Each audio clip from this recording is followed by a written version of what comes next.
All right, y'all. So I'm here for Love and Hip Hop New York. This is season 8, episode 2. I apologize for this video being super late. I am going to still do Black and Crew Chicago as well after this video. A lot of bullshit happened this week that just threw off my entire schedule completely and everything that I was trying to get done. And I don't even want to get into all of it. I also found out, my great uncle passed away. It's just it's so sad. You know what I'm saying? My heart is hurting for my aunt and my cousin right now. And tomorrow ain't promised to nobody. Tomorrow really is a promise to nobody. You know what I'm saying? You guys know I just went through a situation earlier this year of losing somebody close to me, that being my granddad, you know what I'm saying? So I totally, understand what they're going through right now. So y'all just, keep my family in y'all prayers and everything. Um, just really sad, really, really sad. But, I had intended on doing the videos yesterday, but my cable, we got Cox cable, the internet, the phone kept on going in and out all day long. So I was just over it, you know what I'm saying? So I went out with my friends, last night, just let off, the stress of all this week and everything, and I had a good time. So, you know, I'm here now, and let's get into the episode. So, it starts off with, DJ Self. You guys know he works for Power 1051, the same, radio station that the Breakfast Club is on. And, he got Pat Poose up there. I guess he was doing like his new song or whatever with some dude that we got introduced to named Jacquay or whatever, and we find out that Jacquay is, friends with Bianca and the girl Brittany. So like I said, Jacquay was featured on the song or whatever, and they was doing the song on the radio and everything. And I've always liked Paps, freestyling and raps and all this other stuff. He definitely should have been bigger than what he was. But, the name of the song, I guess, is, Back on My Bullshit or something like that. From what I heard, it sounded pretty cool. But, anyways, so then we get Judy. Y'all, Judy, Yandy, Mendices, and Mona, they is not gonna stress me out with this storyline. Because I just feel that's what I feel like it is. I feel like it's a bunch of bullshit. You feel what I'm saying? But she in the car or whatever, she's talking about Yandy's Instagram and how, Yandy need to cover up and all this other stuff. And I'm just like, ain't nothing wrong with the shit that she got on, because they were showing pictures from her Instagram and stuff. And I was just like, okay. So then Mendices, calls her or whatever, and she's like over exaggerating about, the situation with Yandy and the dude Graf that she was, rubbing the oil on or whatever. She was like, she was rubbing all up on his back and stuff, and they was gazing to each other's eyes and everything. And I'm just like, why is she putting 20 on 10 like this? You know what I'm saying? And Mendices, of course, he's pissed off or whatever. And she's sitting up here telling him how Yandy said, you and your son crazy or whatever. That's where he gets it from. And Mendices is like, we crazy because she doing inappropriate stuff and this, that, and the third, blase, blase, whatever. Then we get, Anais. She's doing a photo shoot or whatever, and she talking about some, since my marriage is on the rocks and everything, I feel that it's really important to get my, to really take my career to the next level. And I'm just like, so your career is more important than your marriage? Okay. You sitting up here saying your marriage is on the rocks, so that feels like that gives you ammo to just really take your career to the next level and be like, fuck your marriage. Okay. Sorry, y'all. Throw a little dry. But, so anyways, of course, the guy Navarro is there or whatever. Then Rich, he shows up. Navarro and Rich, they've known each other for a long time and everything. I think he said they were frat brothers or something like that. Navarro, he's telling Rich that, his girlfriend Ashley doesn't care for Anais too much or whatever. You know, she walks up on them and everything, and Anais walks up on them, and she's talking about, you know, having a threesome with the both of them, and I'm just like, girl, what? And you married doing all of this or whatever? I was just like, okay, girl. But anyway, so you know, she knows that Ashley is jealous of her and this, that, and the third. Because somehow they brought up Ashley. So she was sitting up here saying that she knows Ashley is jealous of her, this, that, and the third. And, you know, she's saying that she be sending pictures of him. But I guess she trying to say they don't be inappropriate or whatever. She just, you know, because he's her manager or whatever, she be needing his opinion, or I don't know. But, so anyways, then we get, you know, Dream Doll or whatever, and you know, she's there with DJ Self, because you know DJ Self is managing her as well. And you know, she's rehearsing, and when she was rehearsing, I was just kind of like, okay. But so then Safari, he comes, and we know that Safari is, you know, smitten with, you know, Dream Doll or whatever. And you know, he's talking to Self and everything, and saying how New York women are more solid than LA women and all this other stuff. You know, they go over to where, you know, Dream Doll is at and everything, and you know, he's flirting with her and all this other stuff, but he's supposed to be helping her and everything, but he's flirting with her and he wants to take her on a date. And I'm just like, okay. So then we get, you know, Brittany and Jaquay, and I guess he's like doing some dance class thing or whatever. And like I said, she shows up, and they're talking about Bianca. And Jaquay is like, you know, like I told, you know, just told y'all, they all used to be friends or whatever. And pretty much he's tired of being in the middle of it. You know, she's telling how Bianca threw a shoe at her and all this other stuff at, you know, what they call an industry party. Okay, I guess, you know. And Navarro, what's the boy named? Jaquay. He's, you know, like, well, he don't, you know, he wasn't there, so he can't really say who was right and who was wrong. Maybe Bianca had a reason to throw her shoe at her, you know, he don't know. But, you know, he wants them to talk it out because he's tired of all this, you know, friction between them and everything. And at first she was kind of like, to the idea, but now, you know, but then, you know, after some convincing, she's like open to it or whatever. So then we get Yandy, you know, and she's launching her skincare line, and you know, she has guys there that are half naked or whatever, kind of like, you know, what Kandi Burruss did many seasons ago on the Real Housewives of Atlanta, when she was launching her sex toy line, and she had, you know, guys, you know, there with no shirts on and stuff like that. So Jonathan, we get introduced to him, and Jonathan is, you know, he's K Michelle's best friend. You know, I did watch her show, you know, here and there or whatever. And anytime I would ever see him on the screen, he just seemed like he was kind of like, you know, a fun person to hang around. So yeah, he's from New York, so he's back or whatever. And then Juju, she shows up, you know, and Yandy starts to tell them about Mendeecees's mama, you know, about, you know, Judy or whatever and her antics. So, you know, and she's saying, you know, I don't know what you know, Judy done told Mendeecees, but now me and him are not speaking or whatever, this, that, and the third. And now she's having this conversation with Jonathan and Juju. Guess who shows up? Judy. You know, and she shows up with some ugly sweater telling Yandy, you know, don't you think you should cover up or whatever, this, that, and the third. And Yandy is like, no, no, Mom, I'm not about to put that on. Like, you're bugging right now.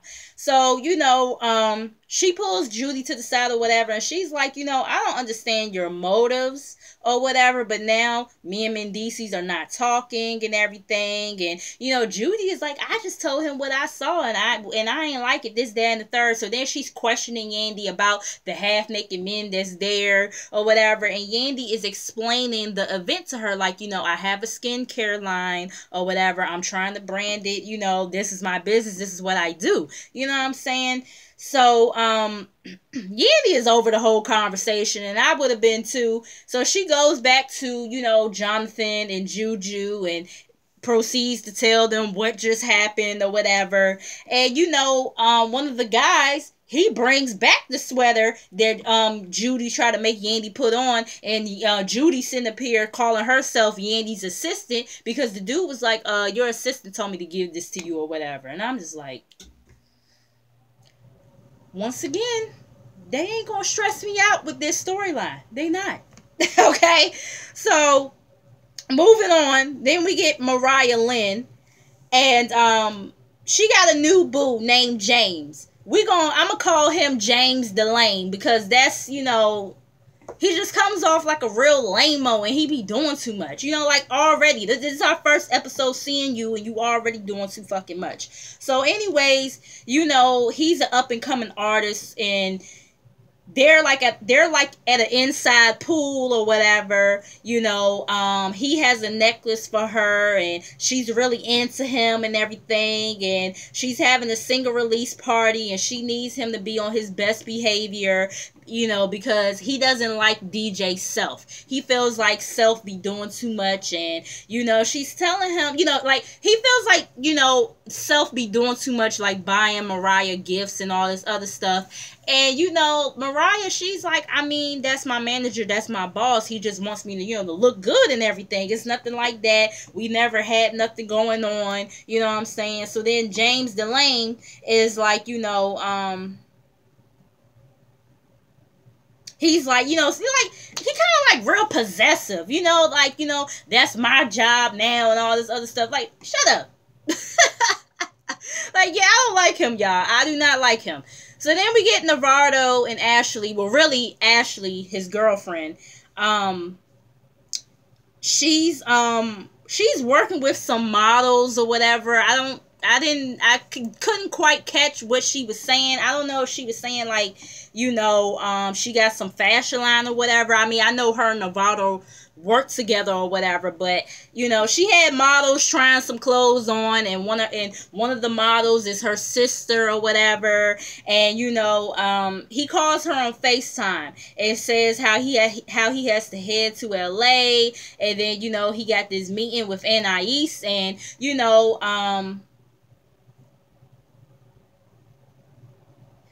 she's like, Ashley is feeling some type of way because she's like, didn't I tell you, you need, whenever you have a meeting with her, I need to be there or whatever because I need to see what's going on, because, Anais always be doing inappropriate stuff in front of her. So if she doing inappropriate stuff in front of her, it's only, she can only imagine what goes on when she's not around.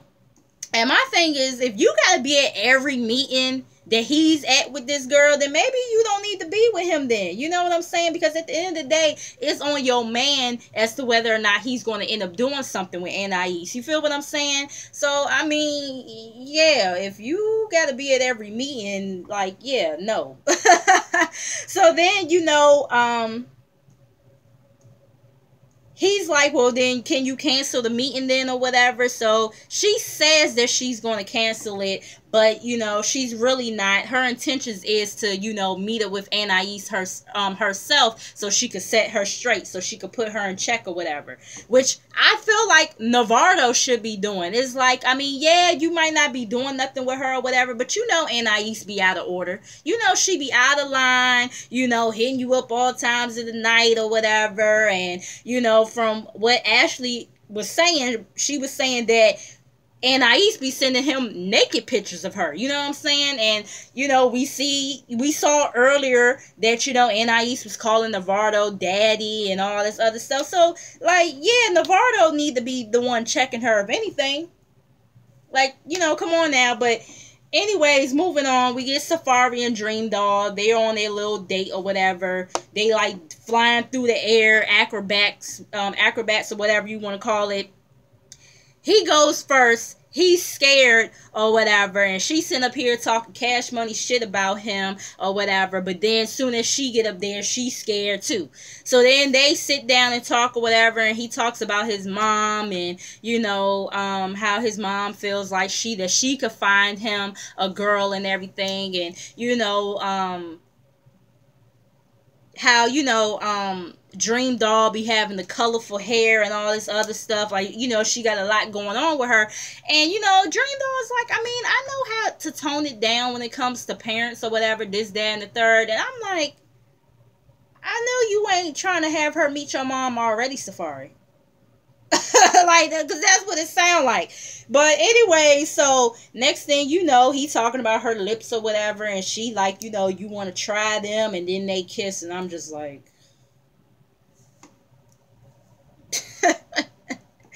so then we get, Jacqueline and Bianca, they meet up at a coffee shop. She like, why are we meeting up at a coffee shop? I don't like coffee.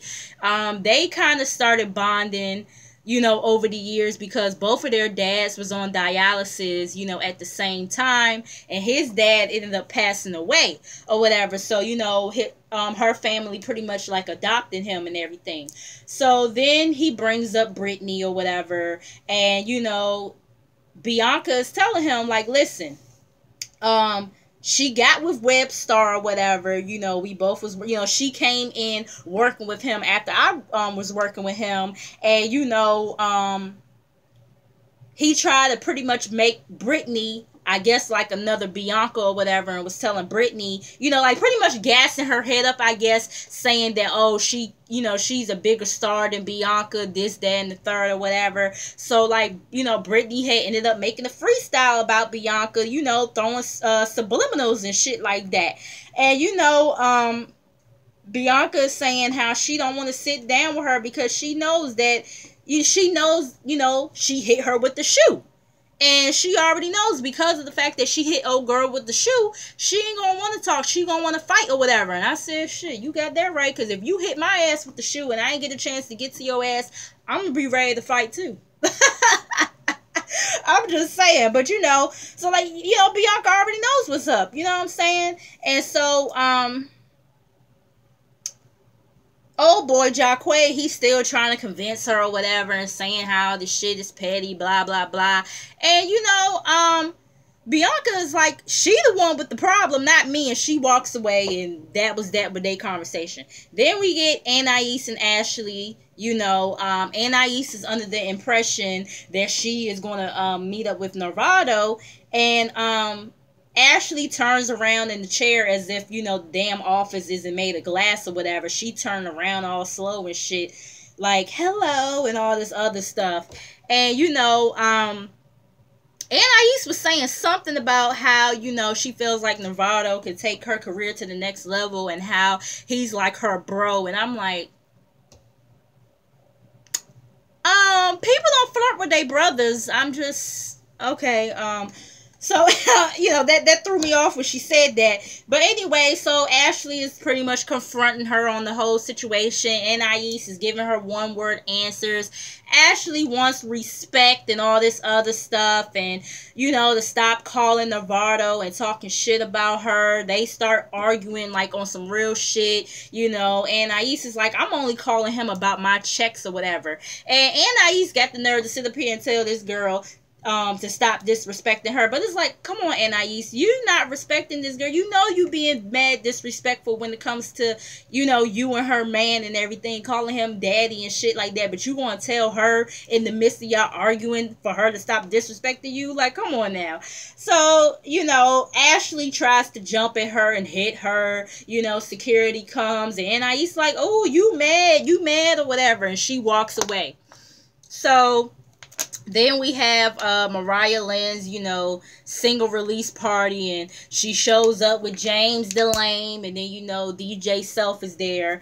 And, Mariah Lynn gets on the stage and gives a speech or whatever. Next thing you know, James Delane gonna sit up here and take the mic, and he gonna start giving a speech or whatever. So Self, he tells the DJ, cut this nigga mic. Like, cut his mic off. So, James, he calls, DJ Self over, pulls him to the side. James is asking, like, is he smashing Mariah Lynn? And, because of the fact that Self be giving her gifts or whatever. And Self is like, look, my job is to manage her and make sure she looks good, okay? And, James is like, where the record at? Self is like, motherfucker, you are at her single release party. Like, what are you talking about? Although, I mean, we don't be hearing her shit on the radio, but but it's the point, okay? I'm just saying. So, anyways, we on this show or whatever. You're at her single release party. What are you talking about? Although, like I said, we don't really hear her stuff on the radio, but yeah. So, anyways, Mariah Lynn. Well, no, before Mariah Lynn comes over, Self is like, well, if you feel like you could do a better job than me, then I want to see it. You know what I'm saying? So then Mariah Lynn walks over or whatever, and, she gets on top of the table so James the Lame can hear what she got to say. And,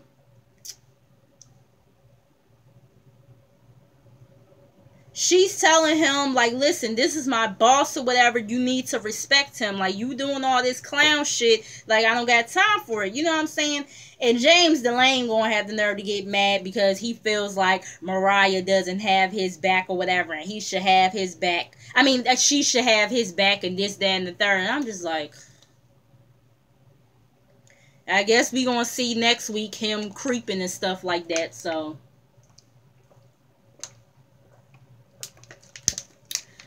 that was the episode, y'all. Not really like a lot or whatever, but make sure you guys like, comment, and subscribe. Make sure you guys come back, and I will be back for Black Ink Crew Chicago.